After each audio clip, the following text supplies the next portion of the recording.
Entonces ahora vamos a escuchar por unos momentos a Sonia Gavilla, que es dentro del equipo la responsable del proceso auditor, para que ustedes vean cómo vamos avanzando en el proceso auditor. Y luego sí, pues se me antoja, salvo opinión en contrario, que de acuerdo al listado que yo tengo y en ese orden podríamos dar la palabra a cada una de las entidades para escucharlos al respecto. Entonces Sonia tiene la palabra sobre eso. Sí,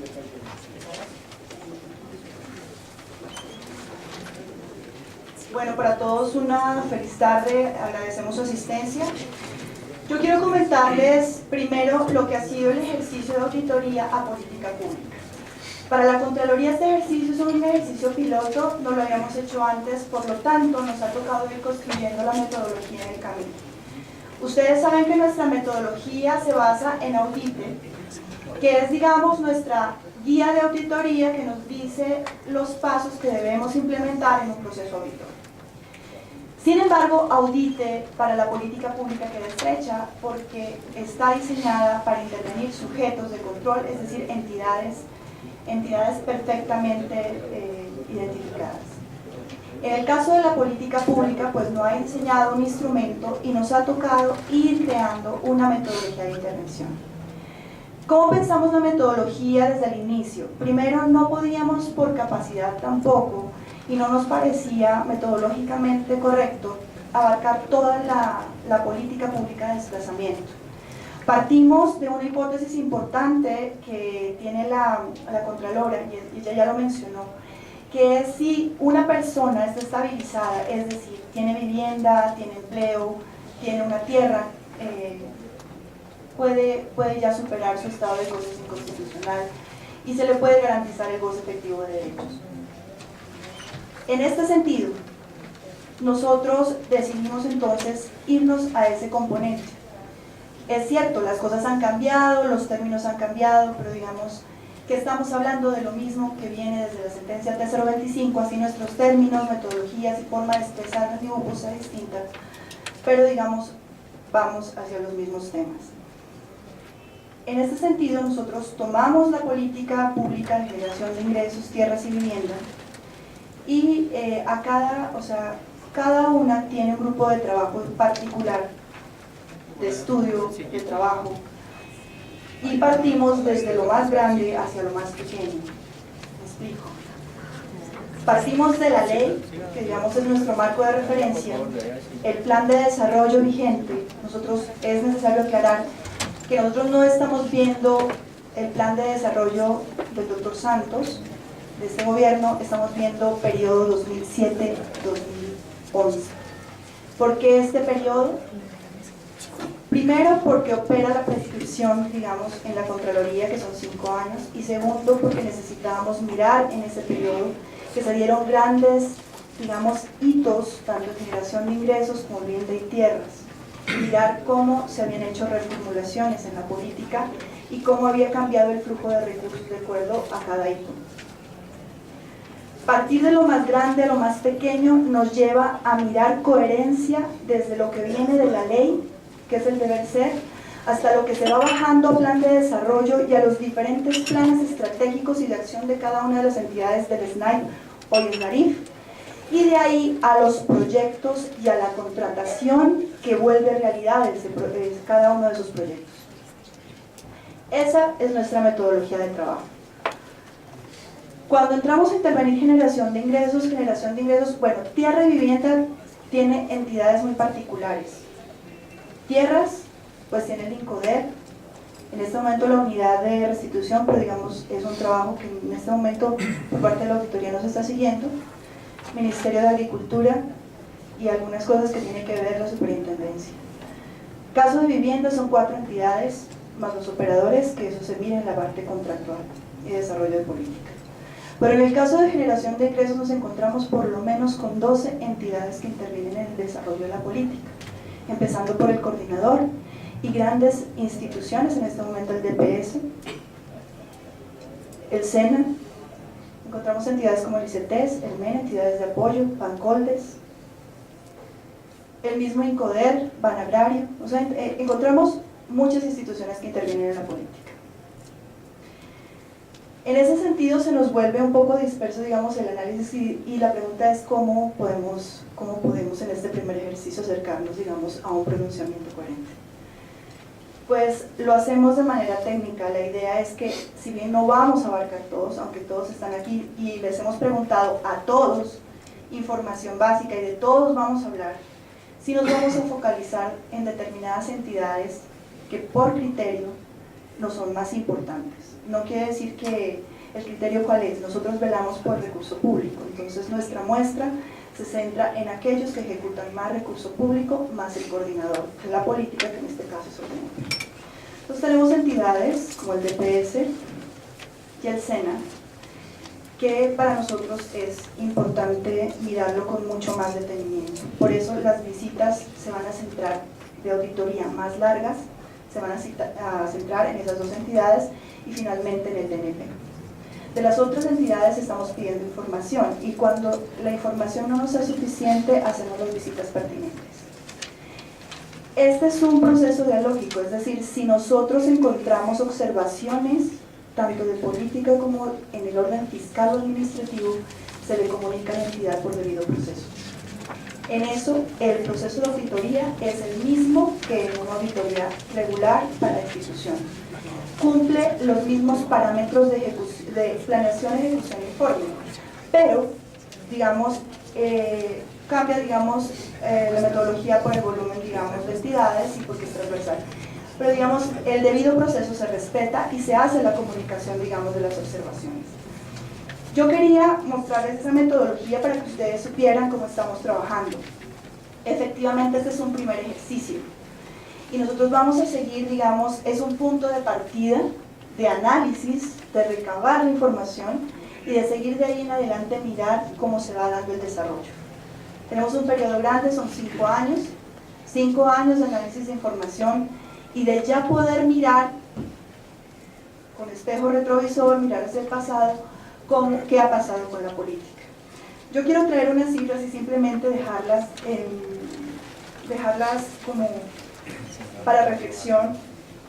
Nosotros estamos trabajando muy coordinadamente con la Corte, es más, el marco que nosotros utilizamos es el enfoque de derechos y de goce efectivo del mismo y de estado de cosas inconstitucionales, o sea, nos basamos, digamos, en los lineamientos de la Corte y también estamos trabajando muy de cerca con la Comisión de Seguimiento. Y yo quiero traer unas cifras de la Comisión de Seguimiento de la Encuesta Nacional de Verificación, tanto del 2007 como la del 2010. Y llama bastante la atención, por ejemplo, cuando nos presentan los índices de informalidad que se presentan en la población desplazada. En el 2007 nos dice que el índice de informalidad está cercano al 92%. Y llama la atención que en el 2010 está cercano al 96%. La reflexión también es que el 99% de la población es pobre. Además, que el 17% de esta población, solamente el 17% supera el salario mínimo de ingresos.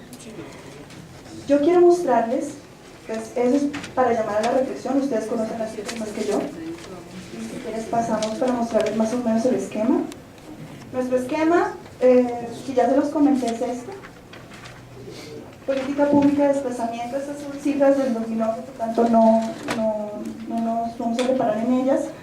Generación de ingresos de los componentes y las entidades que tienen que ver con el componente de generación de ingresos.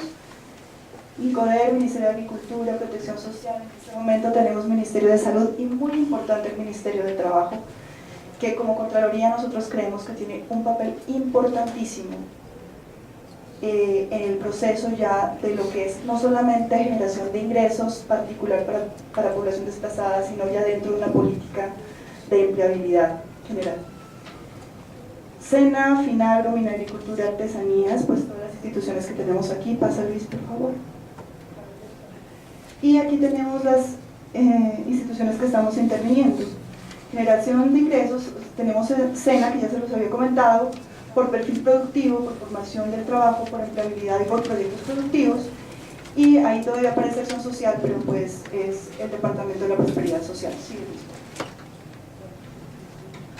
aquí es simplemente el desarrollo, digamos, de los proyectos que nosotros hemos detectado. Igual, nos estamos basando también con la información que nos ha facilitado, cosa que agradezco también, el DNP, sobre digamos, el listado digamos, de proyectos, que son casi 40 proyectos que manejan diferentes instituciones. Entonces, esta es la metodología. Quiero dejar, pues, esto sobre el tapete, es lo que estamos haciendo, que ustedes sepan cómo estamos trabajando, es lo que vamos a desarrollar a futuro y nuestro interés de que las cosas mejoren. Porque lo que hemos notado es algo que queríamos comentar ahora al desarrollo de la reunión, es los puntos críticos muy importantes sobre la política de generación de ingresos. Yo no sé si hablamos de eso, Luis, y los comentamos. Permítanme. Eso no simplemente es para nombrar lo que hemos visto, digamos, en el desarrollo del proceso auditor. Para ustedes muchos ya serán conocidos, incluso coincidimos con la Corte y la Comisión de Seguimiento. Voy a nombrar algunos de ellos y los dejamos aquí para comentar. ¿Listo? Ok, ¿todos? Ok, son 14. Estos no son hallazgos, queremos dejarlo en claro, ¿no? Son puntos críticos, cosas que hemos visto en el desarrollo del campo. El primero, no se evidencia una real articulación en la implementación de la política pública, lo que se manifiesta en duplicidad de esfuerzos que no permiten aprovechar sinergias y economías de escala. 2. No se observa una entidad doliente de la política pública, es decir, una entidad que dé cuenta integral del proceso. Con la creación del Ministerio de Trabajo se puede pensar como la institución llamada a ser el formulador y supervisor de la puesta en marcha de una política de generación de ingresos integral y coherente. No se observan programas integrales de generación de ingresos que garanticen a las familias desplazadas el acompañamiento durante todo el proceso. Muchos esfuerzos institucionales se pierden por falta de seguimiento y acompañamiento. Se evidencia una manifiesta desconexión entre las entidades nacionales y los entes territoriales en materia de generación de ingresos, unida a una oferta escasa y limitada del nivel nacional hacia las regiones. En muchos casos, la oferta es estándar, desconociendo realidades locales o intereses particulares de los colectivos de población desplazada. Existe una inflexibilidad en la oferta. No se observa consistencia ni coherencia entre la oferta y la demanda en los programas y proyectos de generación de ingresos, lo que hace que la política no sea eficiente. Se encuentra una excesiva presencia de intermediarios u operadores que incrementan los costos de administración y operación. Se recurre a la contratación de terceros sin esquemas claros de metas frente a los resultados e indicadores mínimos a satisfacer, con profundas debilidades en el seguimiento. Se evidencian limitaciones importantes en los sistemas de seguimiento y evaluación de las acciones desarrolladas, las que comienzan desde la captura de la información necesaria para medir el impacto y la cobertura. Mucha información analizada no es consistente y confiable, se encuentran muchos errores en los registros que ponen de manifiesto una falta de seguimiento y ajuste de los sistemas de información. En algunas entidades no son claras las coberturas y los beneficiarios, no hay identificación clara de los mismos. La información sobre clientes internos y externos es precaria, no es integral, confiable, transparente, no está sistematizada uniformemente, lo cual no permite controles efectivos por parte del acta de dirección de las entidades y también de los entes de control. Se observan barreras de acceso a los programas y servicios, en muchos casos comienzan desde la portería de las dependencias de la entidad. La información para el desplazado no es clara, ni suficiente, ni oportuna. La publicidad y divulgación de las convocatorias es escasa y precaria, ya que asume que los desplazados conocen y manejan las herramientas informáticas y tienen acceso a medios de comunicación para buscar la oferta institucional y servicios ofrecidos. A pesar de estar claramente establecido en la sentencia y sus autos de seguimiento, no se evidencia la participación real y efectiva de los desplazados en la planeación y el desarrollo de las acciones que pretenden apoyarlos en la superación del estado de cosas inconstitucional. En los proyectos desarrollados por las entidades no es general la aplicación del enfoque diferencial en sentido estricto para población desplazada y en sentido amplio para población desplazada caracterizada diferencialmente por sexo, etnia y capacidad. Las entidades no tienen establecido un sistema de costos que permita saber realmente cuánto está invirtiendo por beneficiario y hacer proyecciones más precisas en servicios y presupuestos. No hay continuidad en los proyectos de generación de ingresos, su permanencia en el tiempo en muchos casos es muy corta, se desaparecen en una vigencia, máximo 2. Dentro del ejercicio de la CGR para el fortalecimiento de las organizaciones de la población desplazada, y aquí traigo la colación lo que decía Luis, la comunidad ha sido enfática en señalar como una de las principales problemáticas y falencias relacionadas con la efectividad de los programas es la baja oferta y el impacto en la población. Hasta este momento, digamos, estas son observaciones generales, no observaciones, puntos críticos que hemos encontrado, digamos, en el análisis de la información y en las visitas que hemos realizado. Digamos, sobre estos puntos críticos estamos trabajando, digamos, estamos mirando transversalmente, aparte de mirar presupuesto, contratación, estamos mirando capacidad institucional, enfoque diferencial, participación ciudadana, y vamos a mirar también la articulación nación-territorio. Entonces dejo ahí, digamos, lo que hemos visto, los puntos críticos. Le doy la palabra a Luis. Gracias.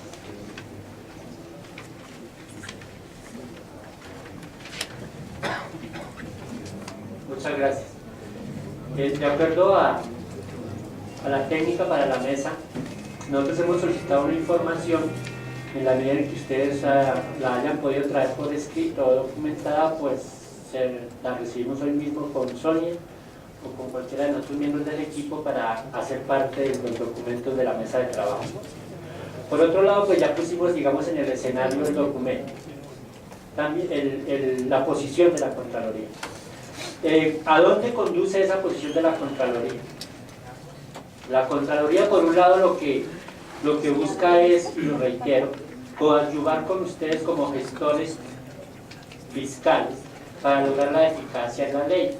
Por eso esta reunión tiene un carácter, si cabe la palabra, preventivo.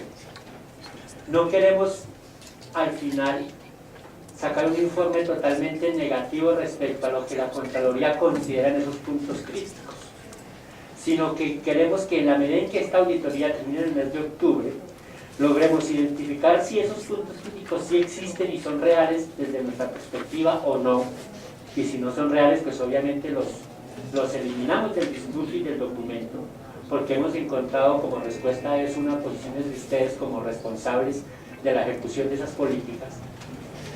Y en ese orden de ideas, pues entonces queremos escucharlos. Les reitero, estamos filmando porque esa es parte de la mesa de trabajo y es parte de la documentación con que vamos a poder elaborar un documento sobre generación de ingresos. ¿Por qué también la Contraloría hizo esta convocatoria? Porque es la primera vez en la Contraloría que el jefe máximo, Contralora, hace el memorando de asignación. Esta auditoría la ordenó ella con un memorando de asignación y ella va a firmar el informe final de auditoría. Realmente, si ustedes recuerdan, los informes de auditoría los firmaban los auditores o los contralores delegados. Este es el primer esquema donde la nueva enfoque para hacer control fiscal pues se va a materializar en este informe. Tenemos pues entonces el listado de asistentes, pero quizá quiero rectificar lo que dije inicialmente respecto al orden en el uso de la palabra. Considero que siendo Planeación Nacional el ente rector, pues escucharíamos primero a Planeación Nacional y luego sí voy diciendo quién se prepara. Pues esa es la idea. Tenemos primero Departamento Nacional de Planeación y posteriormente hablaría Departamento Administrativo para la Prosperidad Social, si les parece. La verdad, pues nos parece también que por comodidad sería notarse bien delante y para escuchar.